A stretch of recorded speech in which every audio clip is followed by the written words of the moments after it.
Hey, God bless you. It's such a joy for me to be with you all today. Thank you so much for coming in. Just want to declare God has amazing things in store for you as well.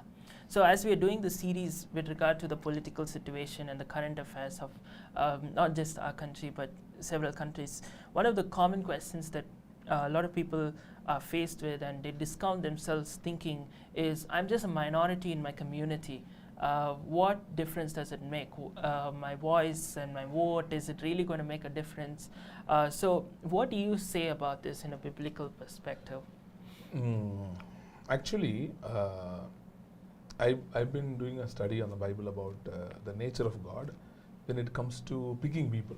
Okay, because we read in different places. God says, "I chose you," or God choosing somebody. You take Jacob and Esau, two brothers, like twins. And whom did God choose? God chose Jacob, not Esau. Why? When you look at that, Esau was a self-made man. He was a warrior. He knew how to fend for himself, fight for himself. And why do I tell it very boldly is, you read passages about Esau in the Bible, find one place where it says he went to God. He sought after God. He was convinced that he can manage his own life. Okay, that's why he was very good in hunting and all these skills.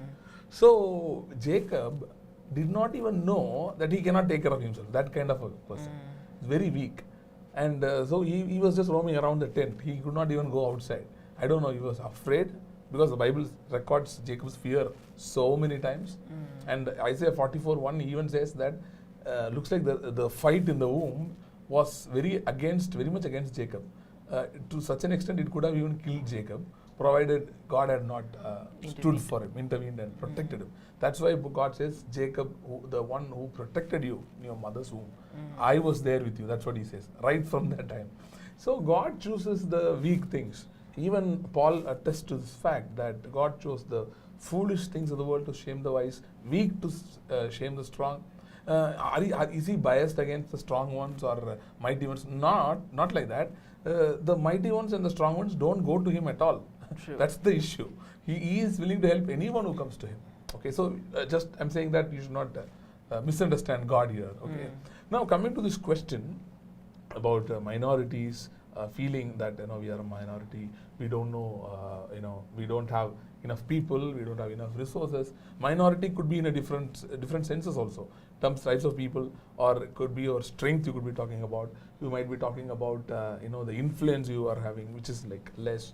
There are a number of people in the Bible who were minorities but rose to leadership. Okay, let's start with Gideon in the Bible. What did he say when God came and spoke to him? He says, my tribe is the least and my family is the smallest. And in my family, I am the smallest one. And why God was adamant in picking him?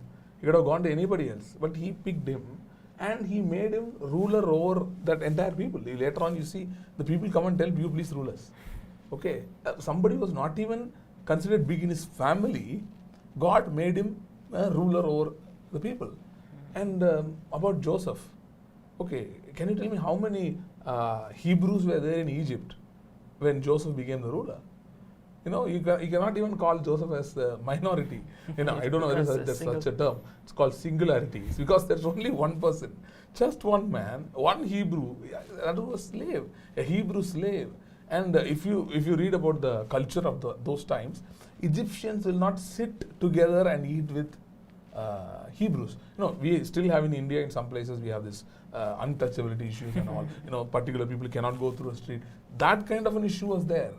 And look what God did. He took one man who was like that and made him a ruler over that very land.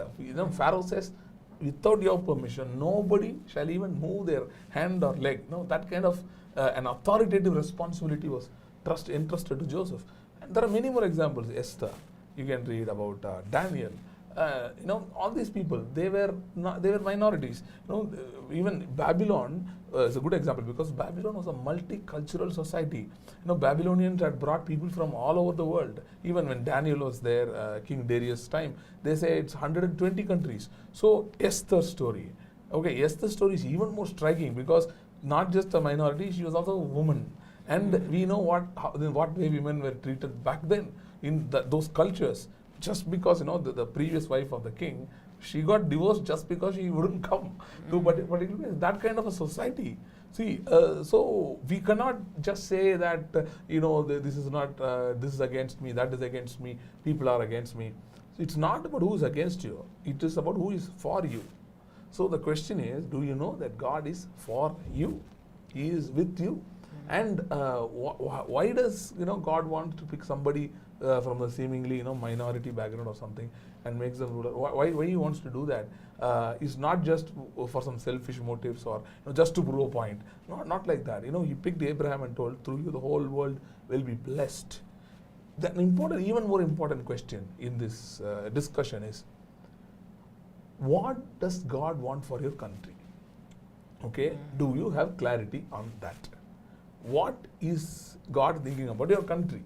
Okay, many of us don't even have clarity about what God is thinking about us or our family. Then where will we have clarity about what God thinks about the nation? So when you have that clarity, what God is thinking, to know what God is thinking, it's all over the Bible. God told Abraham, through you the whole world will be blessed. So God wants to bless and prosper and disciple nations, and bring them to a better place. That's what God wants. So there is a specific thing inside of it.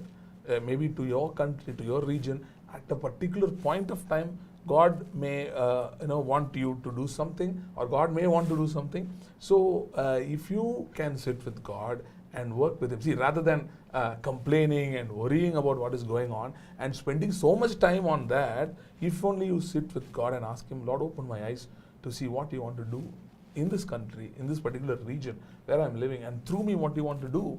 If you're going to ask that question, I'm sure God will give you specific details and things, what you should do. Just to add one more point on this minority thing, it did not just happen during the Bible times. I know many of you may know about the abolition of slavery in the United Kingdom, and the man who led it, his name is William Wilberforce. And William Wilberforce was saved through John Newton's ministry. Who's John Newton? John Newton is the writer of the famous song Amazing Grace. So John Newton, who was an ex-slave ship captain, meets William Wilberforce, leads him into salvation, and tells Wilberforce was an MP, and tells him, look, you have a purpose. You are not there. See, Wilberforce became MP because his father was an MP, so he just became an MP. He told, no, you are not just going there to go and come and have your time. You are there because you have a purpose. And John Newton taught him about the values of the Anti-Slavery Act and why it's important, the value of human life. So when William Wilberforce started in the Parliament, UK Parliament, out of I think roughly around 500 plus members, do you know how many supported his bill? 5. Started with 5 people, but 20-year struggle. Okay, because he understood it's not how many years I struggle. That's not the issue. It's not how many people are with me right now. That's not the issue. Because as God leads me and empowers me to do this, once I finish this, the result is going to have its consequence all over the world. And it's going to turn the life of some people forever, literally. So that is the conviction with which he fought. Of course, through the grace of God, in 20 years' time, he could abolish slavery, and UK government passed the law. Okay, so if you read about William Wilberforce, you'll find even more information on the subject. So it's never a question of minority. I would feel it's the destruction by the devil. Okay, and the devil always wants us to find what is wrong, what is negative, and to make us feel we cannot do anything, and to bring us, give us the victim mentality. He loves that. He loves, us having this victim mentality and feeling, oh, that's it, go on, what I'm going to do. But God always says, go with the little strength that you have, because I am going with you, says God. So that's the most important point. I think that's the most important thing to understand, that God and you form the majority. Yeah. So even when I do any small initiative, people say, what difference is it going to make? But, I remember a story of somebody who said this. He was walking across a beach, and a lot of these fishes had been washed into the beach. Sure. And Sure. And so he starts picking one and dropping one by one, and somebody asks him, what difference are you going to make? There are millions of fishes here. And then he picks one and then he drops and he says, I made a difference in that. So we may not be able to make a big difference initially, but every single thing you make, even the meeting that we're organizing today, I'll be uploading on that later on. There are so many people who said, John, it's a small step, but you don't know how much of an impact it's making among the people who are talking about this.